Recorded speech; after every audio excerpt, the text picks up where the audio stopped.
Olá, seja bem-vindo, seja bem-vinda ao Frente a Frente, que começa agora. Nossa entrevista hoje é com o historiador e analista político Geraldo de Magela. Ele nos faz uma análise sobre a conjuntura atual do país, sobre os aspectos políticos, econômicos e sociais. Professor Magela, seja bem-vindo ao Frente a Frente novamente. E a primeira pergunta está relacionada a uma avaliação que o senhor possa vir a fazer sobre o governo Lula nesse aspecto político, econômico, financeiro, antes do social. Seja bem-vindo. Gorete, obrigado. Olha, o governo Lula ele tem 5 meses, né? E passa com 8 dias, passou pela maior turbulência que o país atravessou pelo menos nos últimos 30 e quase 40 anos, né? Após a ditadura. Esse foi o período mais grave que o Brasil viveu, numa tentativa de golpe de Estado. Então isso não é pouca coisa para um governo que estava sendo montado ainda, né? Um segundo aspecto que é relevante para ser dito é que o Lula ganhou a eleição, mas ele não conseguiu uma base no Congresso Nacional suficiente para apoiar a sua política ou o programa eleitoral que ele defendeu nas ruas e foi aprovado nas urnas. Então esse é um outro problema. E um terceiro problema é que o Banco Central é contra o governo. Então você tem uma agência do Estado brasileiro, que é o Banco Central. Foi dada a independência do Banco Central no governo Bolsonaro, foi escolhido pelo presidente e referendado pelo Senado Federal, um presidente do banco que ele vai de encontro à política estabelecida, a política econômica e sobretudo, o programa de governo do presidente eleito. Então, esse embate, você tem o primeiro embate com os golpistas, o segundo embate é com o Banco Central. E o Banco Central, ele, com essa capa de independente, na verdade, ele tem que ser autônomo. E a autonomia e a independência, ele é autônomo das ingerências governamentais do dia a dia, mas ele não é um ente fora do governo. O Banco Central é um órgão do Estado brasileiro. Então, ele não pode ter uma política que ele vá confrontar a política desenvolvida pelo governo e ter o olhar puro e simples do mercado. E ele passa a ser, como de fato é, o porta-voz do mercado, e do mercado mais cruel que você possa imaginar, porque até os bancos, os banqueiros não estão satisfeitos pela inadimplência, pelo alto juro. Você tem inflação baixa com juro na estratosfera. Então essa equação não fecha. Então o governo Lula, nesse primeiro momento, ele sofreu o ataque do dia 8 de janeiro, o ataque permanente do Banco Central, aumentando os juros a 13,75, e um ataque especulativo do Congresso Nacional. Esse ataque especulativo que eu estou denominando de ataque especulativo do Congresso, ele é natural, ele não é uma coisa novo nem fora da lógica política. Você ganhou a eleição, mas não fez maioria, então você vai ter que negociar para formar a sua maioria. A negociação o presidente Lula tem feito, não no padrão que o Bolsonaro governou, que ele não tinha base, ele era refém do Congresso. Que o Congresso era como se existisse um parlamentarismo no Brasil, onde a Câmara e o Senado definiam as políticas e onde, sobretudo na questão do orçamento, onde alocar recursos fora das políticas públicas. E aí você dividia o orçamento da União, ou fatiava o orçamento da União com os entes políticos, né? Então, que era uma coisa completamente esdrúxula da história republicana. Não era a história recente, não, da história republicana. Nenhum presidente da República, do Deodoro até o Lula, até o Bolsonaro, administrou o país com o orçamento na mão do Congresso, da forma que estava. Emenda parlamentar sempre existiu, não é de hoje, nem antes da ditadura, durante a ditadura e pós a ditadura. Então não é o problema não é a emenda, o problema é que você tutelou o governo a partir do domínio do orçamento. Então esses 3 pontos para início de governo é muito estressante para qualquer governo. Um presidente que não tivesse a popularidade que o Lula tem, que não tivesse a habilidade e a experiência e a vivência do Lula, já teria naufragado, sem a menor dúvida, né? Então, o que o Lula está fazendo, o governo está tentando fazer, primeiro, se desvencilhar ao máximo possível, do que for possível, das armadilhas do Congresso.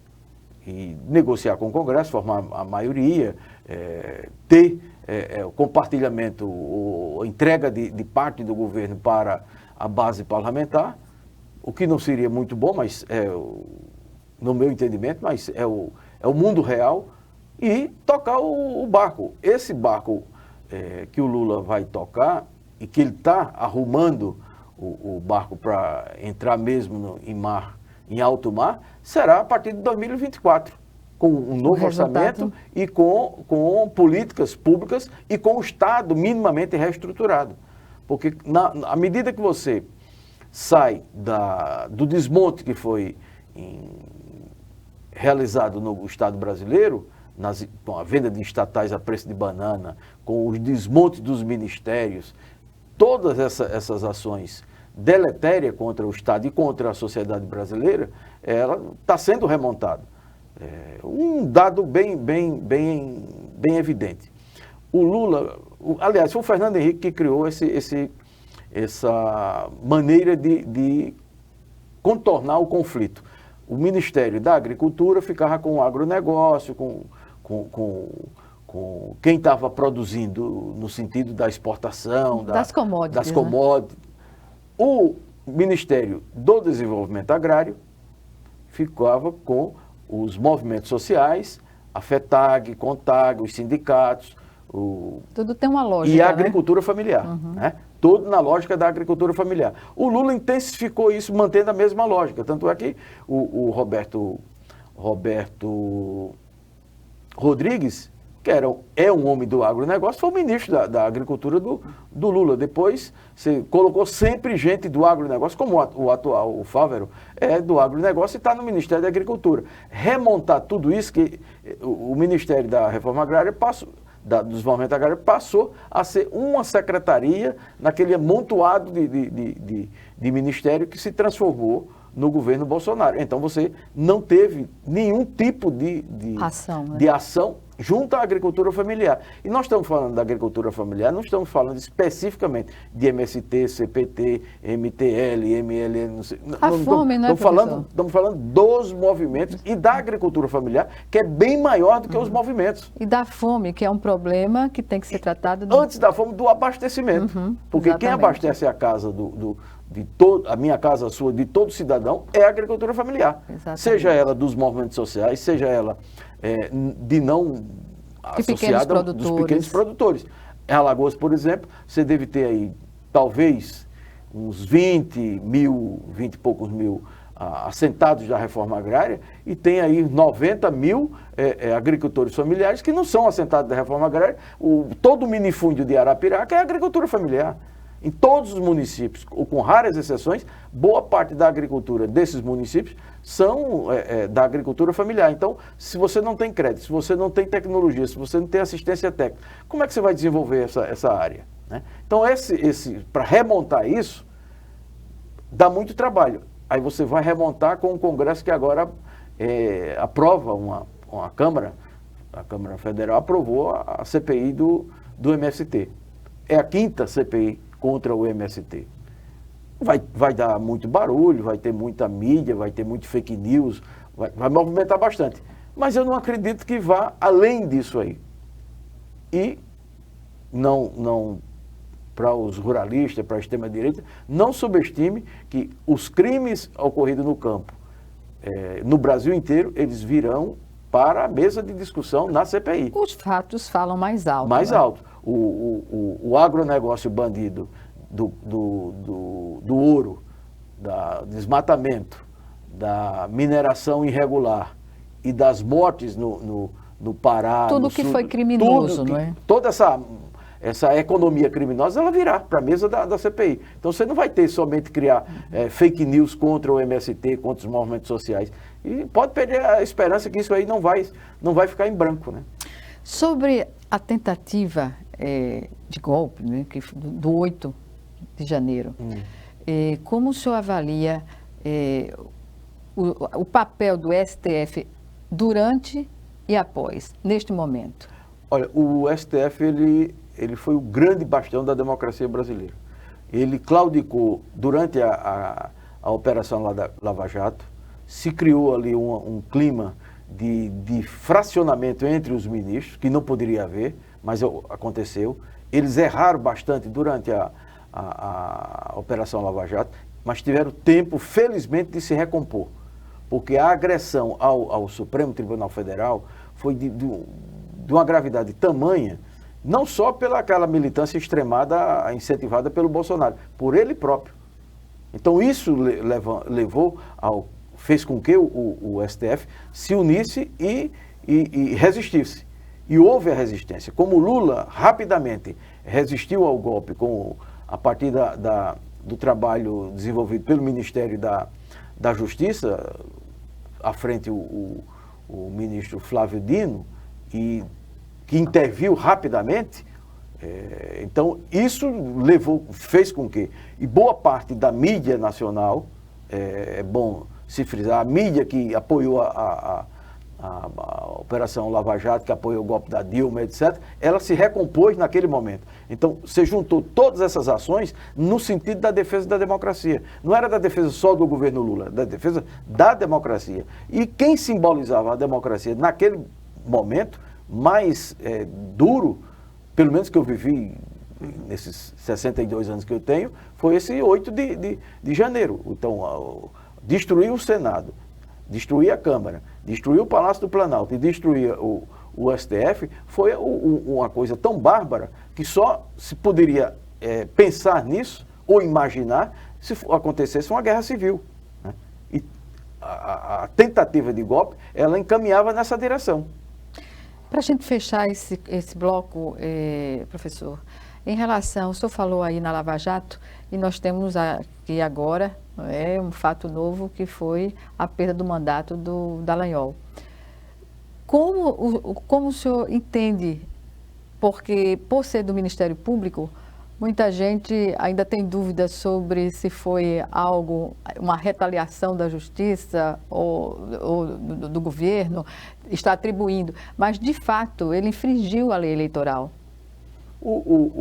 Por unanimidade, o Tribunal Superior Eleitoral com provas concretas, né?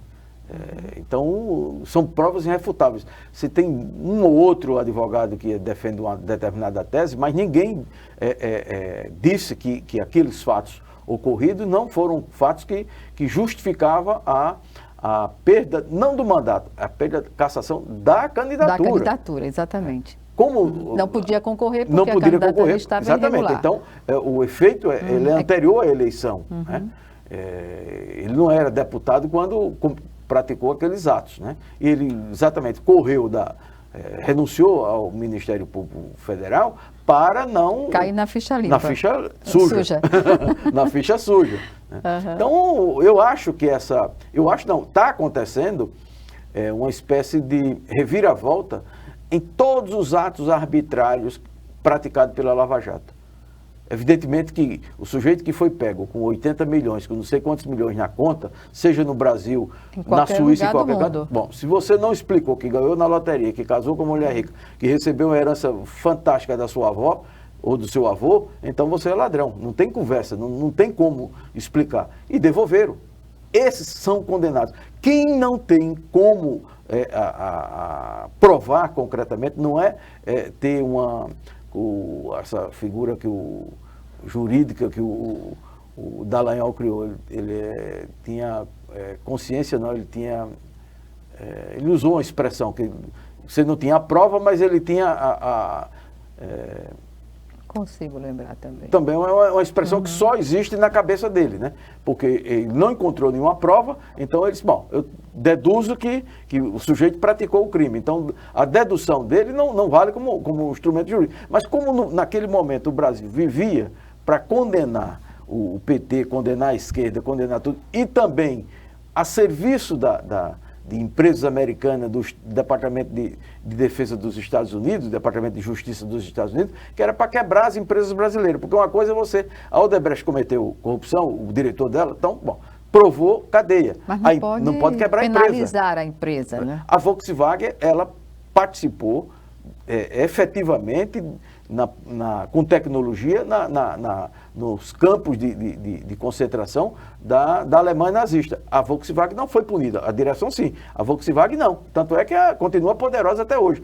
Reincidiu. Durante a ditadura, a Volkswagen cedeu,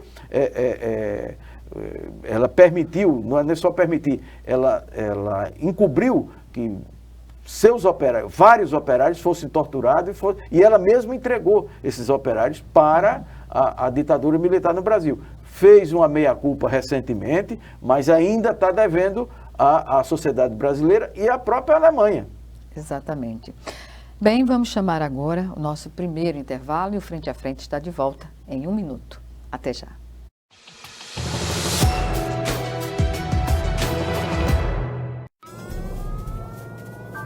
Há mais de 40 anos, um grupo de médicos criou uma organização de emergência médico-humanitária capaz de oferecer ajuda às pessoas em meio a desastres naturais, epidemias ou guerras, atendendo os mais necessitados sem se importar com raça, religião ou ideologia. Hoje, Médicos Sem Fronteiras envia equipes totalmente preparadas para responder a emergências por todo o mundo. Nossos profissionais são financiados por pessoas como você e eu. Conheça-nos, participe, apoie, porque juntos chegamos mais longe.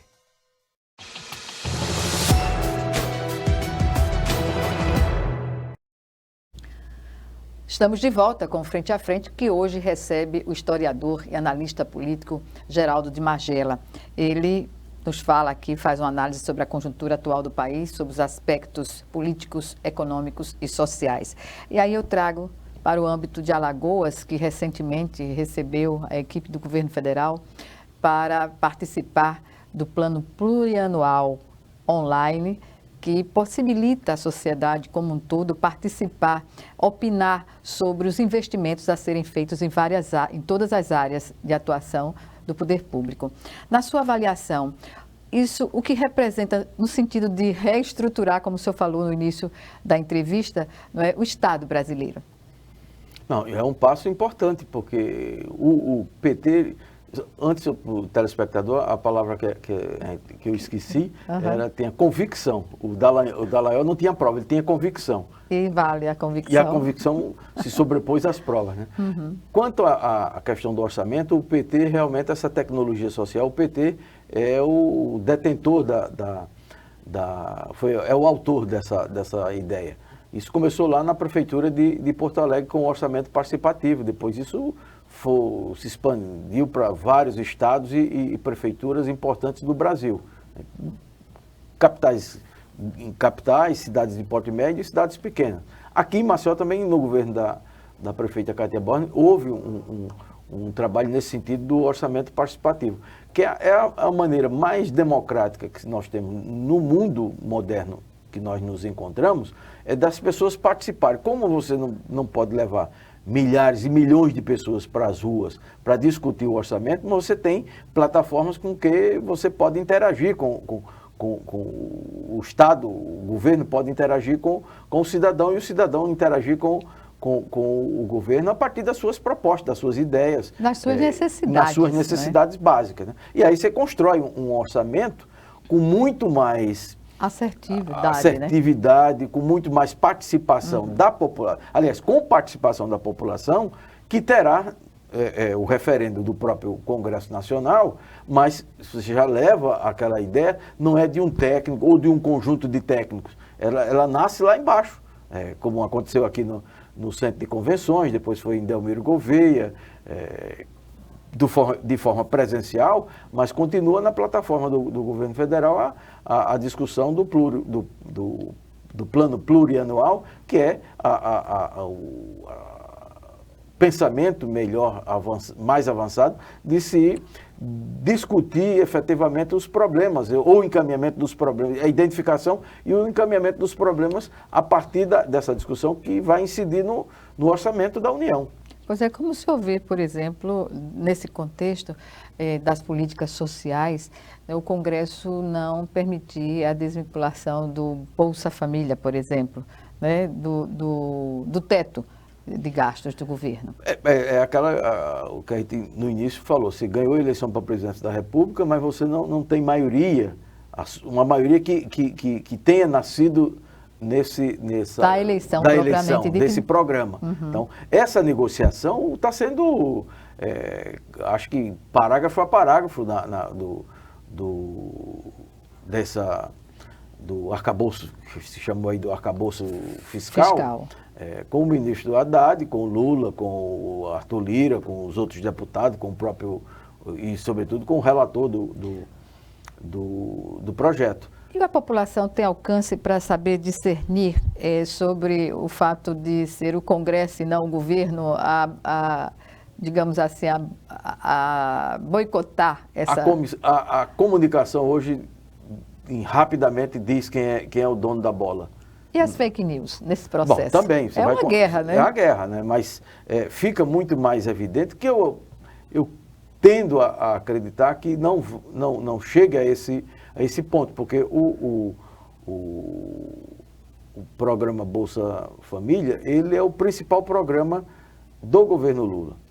Mas ele foi, como ele foi alterado lá atrás, durante o governo Bolsonaro, e se criou auxílio emergência e um monte de fraude que comprovadamente já se identificou, a tendência disso é mobilizar a sociedade, porque como a capilaridade da Bolsa Família, ela não nasce no Congresso Nacional, ela nasce no município. São os prefeitos que são os principais organizadores do programa. A sociedade e são os comerciantes, por exemplo, de cada um dos municípios que sentem o impacto positivo do programa, né? Porque as pessoas que estão no programa, elas compram o alimento, compram os produtos em algum canto. E normalmente eles não compram no shopping. No supermercado, vão... Ou nas grandes redes de supermercado. Uhum. Eles compram na venda, na mercearia do seu bairro, do seu povoado, etc. Tal. Eventualmente num pequeno supermercado do bairro. E dinamiza a economia. E dinamiza a economia. Nenhuma cidade em Alagoas vive sem o programa Bolsa Família. Nenhuma. Nem no passado e agora muito mais ainda porque você tem um valor bem mais significativo do que foi no passado. Então isso é parte da economia. A partir do momento que você tira isso engessa não poder dar aumento real ao programa Bolsa Família, você está prejudicando não é o governo em si, você está prejudicando o comerciante, o agricultor, o beneficiário do programa.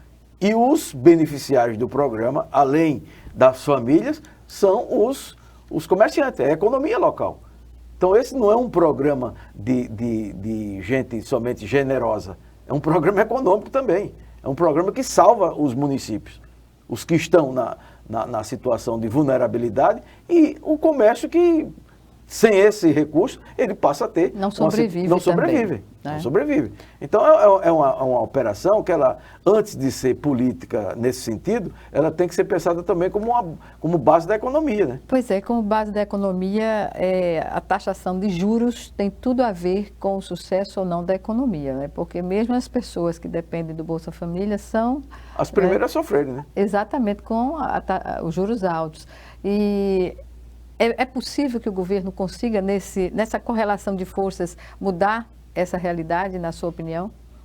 Eu não sei se vai conseguir com o Roberto Campos É uma quebra de braço. É uma quebra de braço dura. Agora, há uma percepção, não sei se as pessoas estão percebendo, a mobilização do Lula não é o que... No plano internacional. O que muitos desses comentaristas das TVs abertas, ou tipo Globo News e outras, e da própria Rede Globo, que você vê os grandes astros da Rede Globo falando, ali é a boca do mercado mais cruel que você possa imaginar. Não é nem dos bancos em si.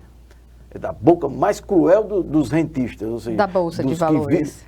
Dos que vivem mesmo sem trabalho algum, sem gerar nenhum tipo de emprego, só oferendo lucro, com a aplicação de dinheiro, né? A economia do papel, das notas. Isso que não gera emprego. Então é uma situação que no capitalismo você não tem como não viver com isso, mas isso não pode ser determinante do restante. A indústria está sofrendo, o varejo está sofrendo. Então, as grandes cadeias de lojas de Magalu, a Americana, essa já quebrou, porque essa era praticamente... Quebrou não, mas está com grande dificuldade por causa de trambiques, né? Mas vai sofrer com taxa de juros de 13,75. Nenhuma dessas empresas vão vender geladeira, telefone, qualquer outro bem que não seja com taxa de 18%, 20%, 25%. Ao ano. Porque se você já está tirando de 13,75, então essa maluquice do Banco Central já está levando a uma quebradeira imensa de empresas, de grandes empresas, que vai num efeito dominó. Mas do outro lado você tem áreas do governo que podem sustentar, pelo menos durante um bom tempo, através dos bancos estatais, do Banco do Brasil, da Caixa Econômica, Banco do Nordeste, Banco da Amazônia, BNDES, que possa investir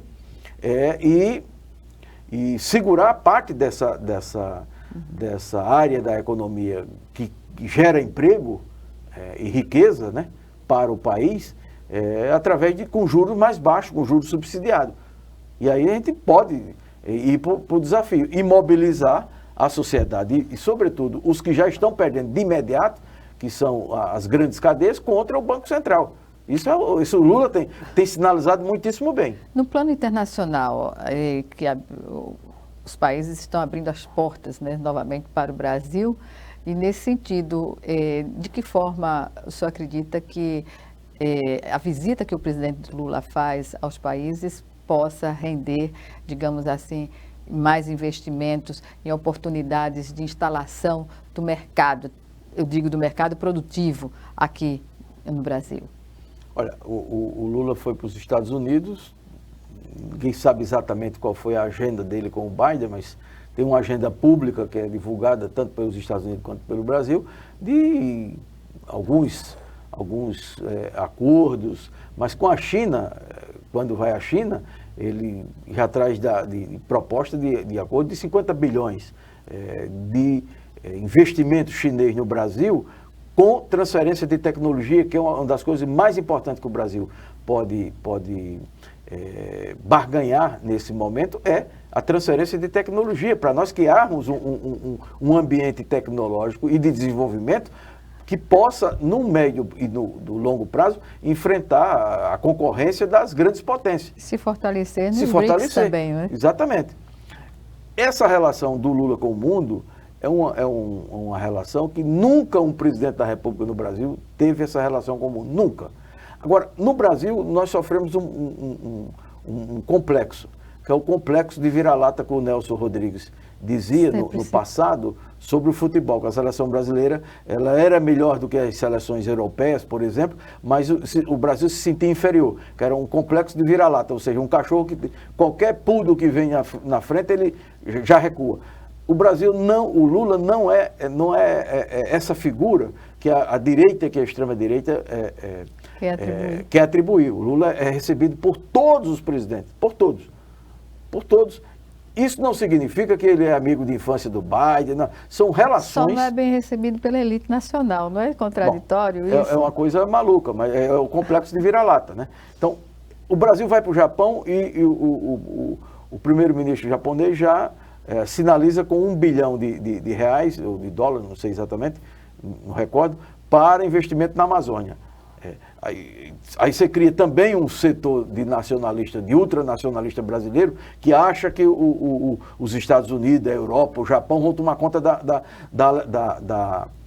Amazônia, que é um delírio total, né? Quem está tomando conta da Amazônia é o narcotráfico, é garimpeiro, é a bandidagem que compra ouro sujo de sangue indígena e de mercúrio para a Avenida Faria Lima, Avenida Paulista, que são criminosos. Que atentam também contra as mulheres, contra a população mas, sobretudo, indígena. o ouro não vai circular entre as nações indígenas. Ele vem para a Avenida Paulista. Ele vem para os grandes empresários e que vão exportar ouro sujo de sangue e de mercúrio. Então, é esse domínio que se exerce sobre a Amazônia que nós temos que quebrar. Ou seja, quando nós temos a sociedade brasileira apoiar o governo a quebrar esse domínio. E as Forças Armadas, elas têm ainda um discurso completamente atrasado da Guerra Fria, como se o mundo fosse tomar a Amazônia, como se fosse possível isso.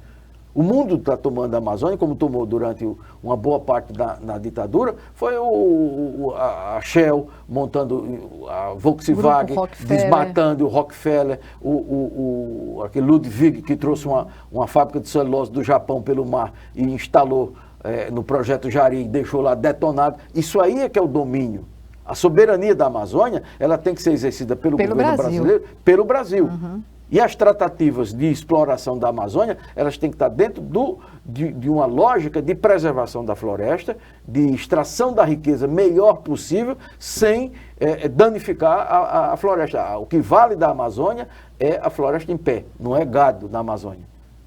O que vale é a floresta em pé e a biodiversidade que nós temos. É isso. Vamos chamar agora o nosso segundo e último intervalo. Já estaremos de volta.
De volta com o Frente a Frente, que hoje recebe o historiador, como também analista político Geraldo de Magela. Ele nos fala aqui da sua opinião, sua análise sobre a conjuntura atual do país, os aspectos econômicos, políticos e sociais. No aspecto político, professor, o que nós podemos dizer sobre o impacto das eleições passadas, desde a eleição de 2018, que veio a reproduzir um resultado agora, né? E a eleição de 2024, a eleição municipal, que vai definir provavelmente os grupos que estarão mais fortalecidos para o governo dos estados e novamente para o Brasil. Essa eleição é uma eleição... A cada eleição, normalmente as pessoas dizem, não, essa eleição é diferente da outra, e de fato é diferente. Só que com uma marca muito evidente de um país completamente dividido, né? Esse país está dividido, mas como nós estamos em maio de 2023, até maio de 2024, muita coisa... Estou falando maio porque são 12 meses e é mais ou menos quando se aproxima as candidaturas, você já está mais ou menos definido o universo de candidatos. De quem vai para a convenção. De quem vai para a convenção, as coligações, etc. Então, esse intervalo aí de 12 meses, é provável, é provável que o principal líder da extrema-direita no Brasil vá para a cadeia, perca os direitos políticos, possivelmente vai para a cadeia. Uma outra legião de apoiadores, de aliados dele, também tende a seguir o caminho da cadeia, e a cadeia, por exemplo, é o caso do Collor, já foi condenado pelo menos com 7 votos, não tem como reverter, a não ser que os juízes mudem de posição, que eu acho muito difícil, mas tende que sinaliza a condenação do Collor, ela sinaliza o que poderá acontecer você tem o processo das fake news, você tem o processo do 8 de janeiro, você tem processos eleitorais, de fraude, incentivo à Polícia Rodoviária Federal a bloqueio nas estradas, etc. Então, você tem um mundo de processos que está sendo tratado no Supremo Tribunal Federal com a maior agilidade possível. Nas instâncias superiores. Que sendo condenado no Supremo, você só pode recorrer a Deus. Mas a Deus você recorre, mas vai cumprir a pena. Não há nenhum problema do sujeito ser condenado e recorrer para nosso Senhor Jesus Cristo. Sem problema, mas vai ter que cumprir a pena, né? Então, esse é o caso dessas figuras. Então, esse universo, esse discurso construído em torno do Bolsonaro, o Bolsonaro na cadeia, ele vai ter influência na eleição. Mas, seguramente, não será a influência que ele teria sem ter os processos, respondendo dos processos que ele tem, e sem a comprovação de que ele efetivamente cometeu crimes. Esses crimes estão ficando bem claro, bem explícito. As joias ainda não foram comprovadas, mas há um caminho muito evidente de que as joias são frutos de propina. Ou que tipo de coisa ele fez para os sauditas darem aquelas joias. Os seus auxiliares têm que responder, e já estão respondendo. Estão calados, por enquanto, mas a Polícia Federal, o Supremo tem informações. Então, todo esse mundo de ações judiciais, elas vão refletir no mundo político, na formação e no discurso político. Então, a economia correndo bem, ou seja, reduzindo a inflação, no próximo ano também você tem a mudança do Banco Central. É muito tempo? Mas você tem 1 ano e pouco aí para mudar o Banco Central. E você vai ter sinalizações de políticas públicas que elas vão chegar diretamente nas populações. Você está retomando milhares de obras. Segundo o governo federal, são 14 mil obras, dezenas aqui em Maceió, em Alagoas, que estão paralisadas. Então, todo esse mundo de investimentos que será feito a partir do Minha Casa Minha Vida, da retomada das obras, de novos programas, vai impactar na eleição, sem dúvida. Agora, será a eleição muito polarizada. Você vai ter eleições polarizadas nas capitais. São Paulo vai ser uma disputa muito grande, o Rio de Janeiro também, aqui em Alagoas, aqui em Maceió, em Belo Horizonte. Então, você vai ter uma eleição disputada, mas o Brasil não pode girar em torno das capitais. Você tem um outro mundo, você tem um outro Brasil fora das capitais. E que incidem diretamente no resultado das eleições, né? Por isso que essas questões que o senhor colocou agora sobre o paralelo que a população pode fazer, porque eu lembro que na campanha se falava Lula ladrão, era muito claro isso aí, para evidenciar qual era o limite da população em relação ao seu candidato. E nesse sentido, se comprovar, não é, a prisão, como o senhor falou, o quadro, no geral, no país muda, e muda sensivelmente, não é? Radicalmente. Você não tem um líder que vá para a cadeia, a não ser Nelson Mandela, mas você não tinha nem comparação com o Lula nesse sentido da projeção pública. Quando Mandela foi preso, por exemplo, só para comparar um líder que ficou 28 anos preso e virou um ícone mundial, ele foi preso como um militante, um advogado, militante, não era um dirigente de massa como o Lula. Então você não mantém o sujeito preso e o Papa dando nota, Prêmio Nobel da Paz, indo para a cadeia, o mundo de políticos indo à cadeia. Os políticos que foram, por exemplo, a Papuda e a Colmeia lá em Brasília, apoiar os presos, os 200 e tantos presos que estão lá em função dos atos terroristas do 8 de janeiro, são políticos inexpressivos. São políticos, são senadores, deputados inexpressivos. Não são liderança de absolutamente nada. Boa parte deles só ganharam a eleição porque tem a máquina estatal. O Rogério Marinho é líder do quê? Ele lidera o quê, finalmente? Não, ele foi ministro da integração regional e se elegeu em função da máquina estatal. Esse cara não lidera.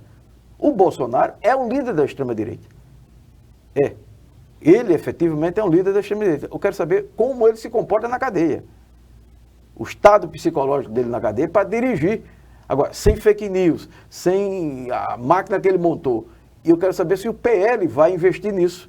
Se o partido, Sim, né? vai investir porque grana nisso aí. O partido... Então, essas questões, elas só vão ser explicitadas quando os fatos realmente ocorrerem. Veja que ele já está numa defensiva muito grande, né? Porque os seus auxiliares, o sujeito que foi formado para ser general, ele possivelmente não vai ser mais absolutamente nada, ele vai ser posto para fora das Forças Armadas ao ser condenado, que é o Cid. O outro... A esposa, se não me engano, também confirmou que ele fraudou o cartão de vacinação. O almirante, que é um quadro técnico importante da área da energia nuclear dentro da Marinha, virou um sacoleiro. Não é um almirante, é um sacoleiro, o cara que ficou trazendo sacola de joias da Arábia Saudita para cá. Então, essa gente não aguenta a cadeia. Essa gente não fez projeto para ir para a cadeia. Eles fizeram projeto para ficarem ricos e dominar o país e construir uma ditadura. E o cenário, vamos dizer assim, o cenário nacional, sob o ponto de vista dos partidos políticos, de quem se coloca mais fortemente nessas eleições, e no plano local, em 3 minutos nós temos ainda do programa. Olha, eu acho que a ideia de frente é uma ideia que não pode ficar eminentemente uma frente eleitoral como foi montada essa frente para eleger o Lula, que o Lula se elegeu. Essa frente ela tem que ser reproduzida ao máximo nos estados e nos municípios, porque a democracia brasileira, que eu pessoalmente achei que nós estávamos consolidados, evidentemente que não está. Eu e tantos outros achávamos que estava tudo tranquilo, acabou a ditadura, vamos tocar, não vai ter mais sobressalto. Não foi bem assim. O 8 de janeiro é uma data que a gente não pode esquecer jamais. Como nós não esquecemos o 1º de março, o 1º de abril de 64, o 8 de janeiro de 2023 a gente não pode esquecer. Então, a ideia de frente é uma ideia que eu pessoalmente advogo essa ideia. Uma frente mais ampla possível em torno da democracia. Você ter candidatos... Para salvaguardar a democracia. A partir dos municípios. Que essa reprodução de frente se dará na eleição futura para os governos de Estado, Senado, deputados federais, etc. Para ter um novo governo, o governo que venha a suceder o Lula, seja um governo que tenha a democracia como centro da sua plataforma. Essa frente parlamentar, essa frente, né, democrática, ela podia se ampliar em nível dos estados, dos municípios também? Deve. Sem isso não terá uma vida longa. Uhum. Não terá vida longa. Ela não pode ser um artifício eleitoral só. Vamos juntar aqui porque tem tempo de televisão, tem recurso do fundo eleitoral e a gente pode eleger tantos deputados. Não só isso, tem tudo isso, mas a democracia é o centro. Porque você pode ter tudo isso, se não tiver a democracia, vai todo mundo para a cadeia, ou boa parte para a cadeia. Então nós temos que preservar as instituições do Estado, o Judiciário, o Legislativo e o Executivo, porque senão nós não vamos ter democracia no Brasil. E nós precisamos consolidar a democracia cada vez mais. E a consolidação passa por formação de frentes e muitas das nossas divergências que a gente normalmente pensa que são fundamentais, não são fundamentais. São divergências que a gente pode botar de lado e acertar no principal. O que é substancial, substantivo para nós garantirmos a democracia, por exemplo, em Alagoas, em Pernambuco, etc. Com que tipo de partido nós podemos formar? Tem locais que o PT é hegemônico, mas tem locais que o PT não é hegemônico, então você tem que ceder. Isso é da lógica da frente. Só fala no PT, mas é nos partidos... Os partidos inteiros. Então, tem lugar que o PMDB não tem nome capaz de vencer, mas com a aliança com o PT e com os outros partidos, você se torna um partido, uma candidatura viável. Então, vamos tendo como eixo a democracia. Lamento informar que chegamos ao final do programa. Eu agradeço aqui mais uma vez a sua participação, professor Magela, conosco, dando a sua contribuição numa discussão vital para todos, né, de interesse geral. Muito obrigada e até uma próxima oportunidade. Algumas considerações? Não, eu agradeço a sua gentileza e a paciência dos telespectadores. Isso não existe, né, professor? Obrigada. Obrigada a você também que nos assistiu e até o nosso próximo encontro, aqui, frente a frente, também com você.